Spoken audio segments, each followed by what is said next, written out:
As far as I can see, you are the enemy to the north. I'm not your enemy. The dead are the enemy. The dead. Is that another figure of speech? The army of the dead is real. The White Walkers are real. The Night King is real. I've seen them. Welcome back to another video. Today we are going to talk about one of the most powerful and tense meetings in Game of Thrones. The meeting between Daenerys Targaryen and Jon Snow at Dragonstone. At first, it looks like a simple alliance talk. Jon comes to ask for help against the dead army. Daenerys listens. They speak. They argue. But when we look deeper, this scene is not just about politics. It is about power, control, pride, fear, and psychological pressure. Was Jon Snow really standing there as a free king? Or was he already being pulled into Daenerys' world, step by step, without even noticing it? Today, we will break down how Daenerys uses her throne room, her dragons, her titles, her language, and her presence to slowly weaken Jon's authority. And we will also see how Jon, without shouting or begging, starts to push back in his own quiet way. So let's begin and uncover the hidden power game at Dragonstone. Welcome to Dragonstone. Our queen knows this is a long journey. She appreciates the efforts you have made on her behalf. When Jon Snow arrives at Dragonstone, he is not coming as a guest in a normal castle. He is entering the home of a queen who already controls the space, the soldiers, the dragons, and the mood of the room. That matters a lot psychologically. A person does not only feel power through words, they also feel power through space. The room itself can send a message. The stairs, the walls, the height of the throne, the sound of footsteps, and the way a person enters all create pressure. At Dragonstone, Daenerys is already at the center of the room. Jon has to come to her. He does not stand on equal ground from the beginning. He has to climb, wait, and enter her world. That is the first power move. Daenerys does not need to say, "I am in control." The room says it for her. This is why the scene feels heavy, even before the first important line is spoken. Jon is not just meeting a queen. He is walking into a place where every object seems to remind him that he is a visitor, not the ruler here. Psychologically, this creates a small but important gap. The one who owns the space often feels stronger, and the one who enters the space often feels smaller. That is the first layer of the scene. The environment itself becomes a weapon.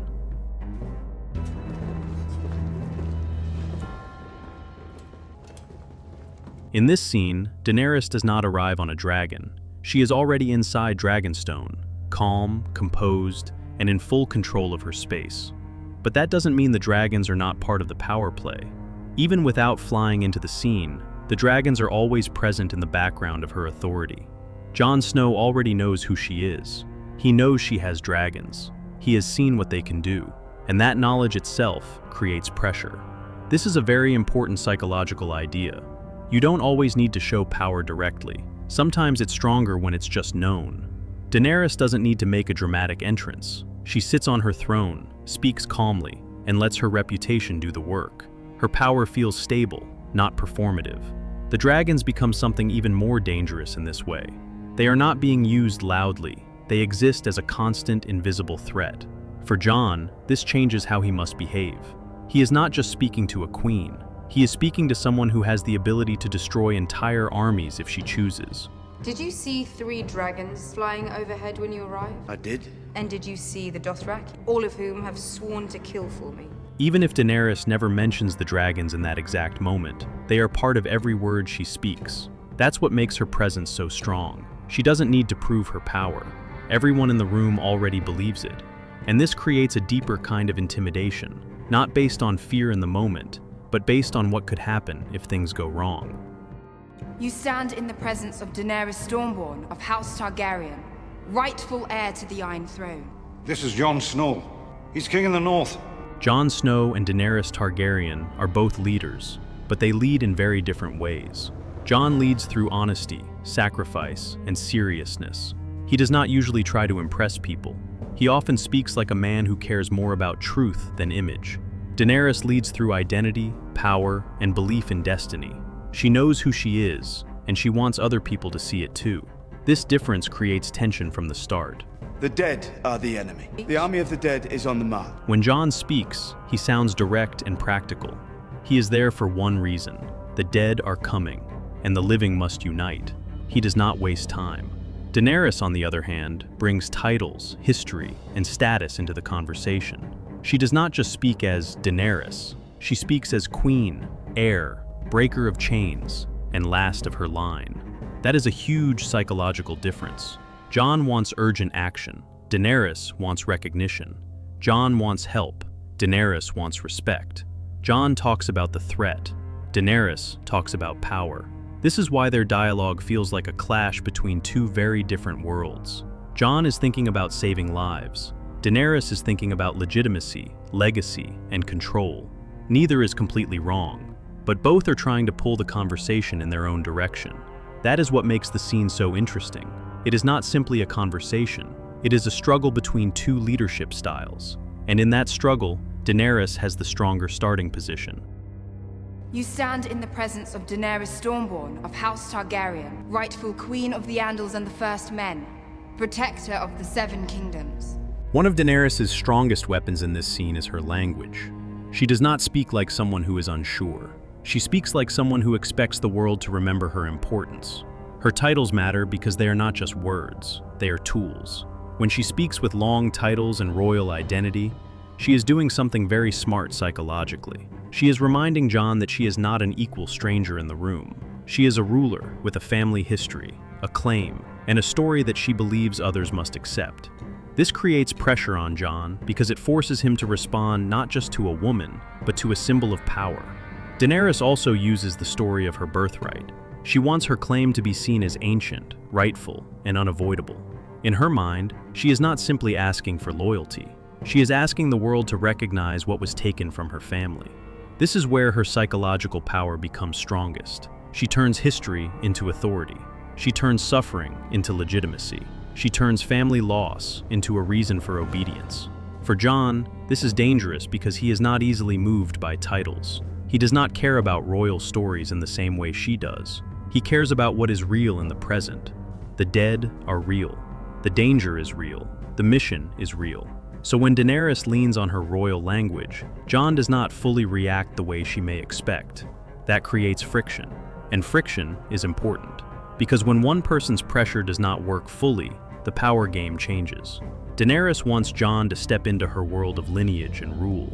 Jon keeps pulling the conversation back to survival. That difference is one of the main psychological battles in the scene. So I assume, my lord, you're here to bend the knee. I am not. Even though Jon is in Daenerys' castle, and even though she has dragons, titles, and armies, he does something very important.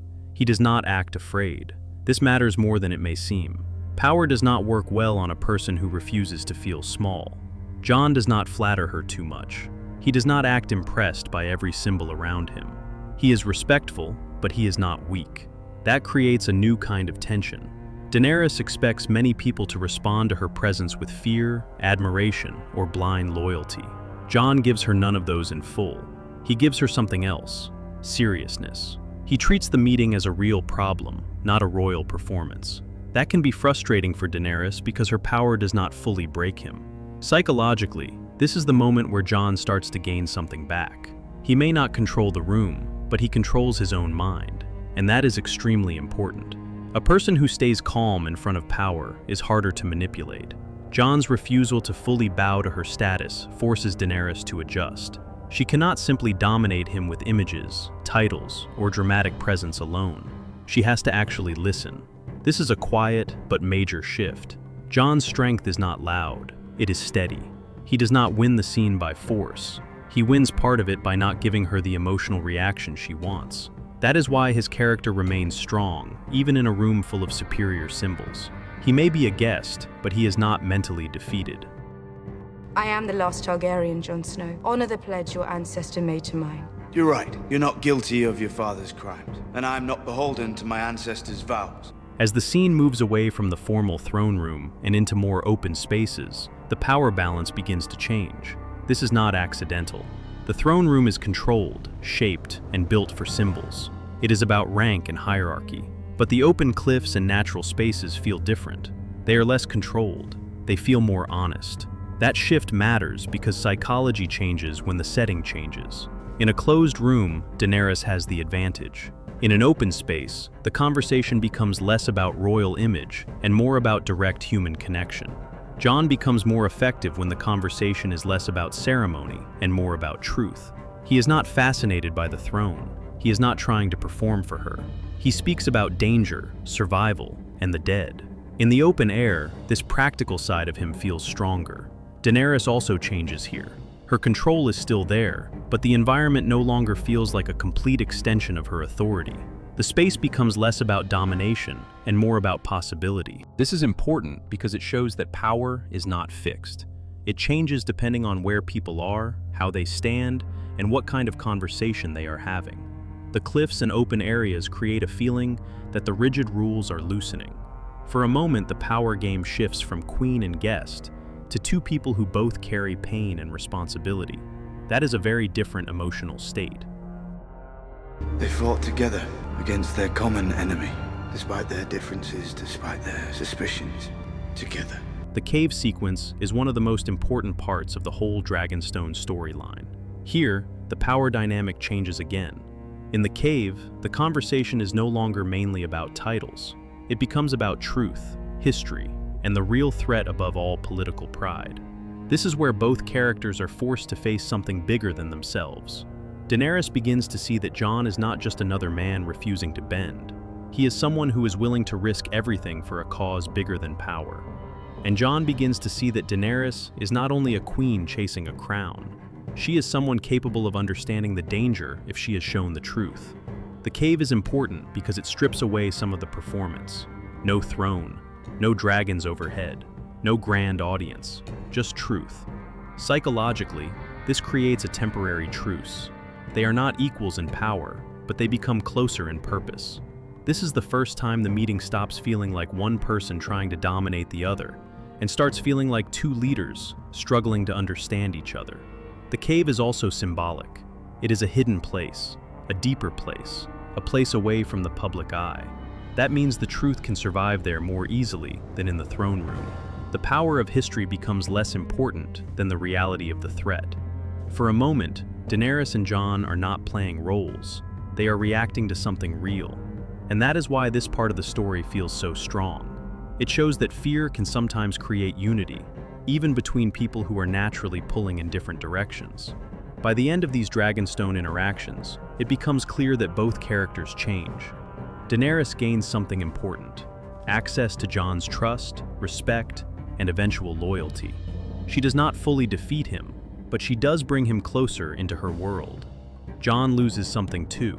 He enters Dragonstone as a king of the North, but he leaves with less independence than he came with. He still has his honor, but his political position is now tied to a larger game. This is the real cost of alliance. To survive the coming war, Jon has to sacrifice some of the distance and freedom that make him who he is. He needs Daenerys, and she needs him. That is the tragedy and the beauty of the scene. Neither can fully win without the other. The psychological war does not end with a total victory for either side. Instead, it ends with an uneasy balance. Daenerys has power, but Jon has moral weight. Daenerys has dragons, but Jon has truth. Daenerys has the throne, but Jon has a cause that cannot be ignored. This creates a strong partnership, but not a simple one. It is built on need, pressure, and mutual survival. And that is why Dragonstone matters so much. It is not just where two characters meet. It is where two worlds begin to collide, and where respect slowly starts to grow through resistance. So when we look at Jon Snow and Daenerys Targaryen at Dragonstone, we are not just watching a meeting between a king and a queen. We are watching a carefully built psychological battle. Daenerys uses her space, her dragons, her language, and her royal image to create pressure. Jon uses calmness, honesty, and refusal to bend too easily to protect his own dignity. At first, the meeting looks like one side has total control, but as the scene continues, the balance begins to shift. That is what makes this scene so powerful. It is not just about alliance. It is not just about war. It is about how people use power to shape the minds of others.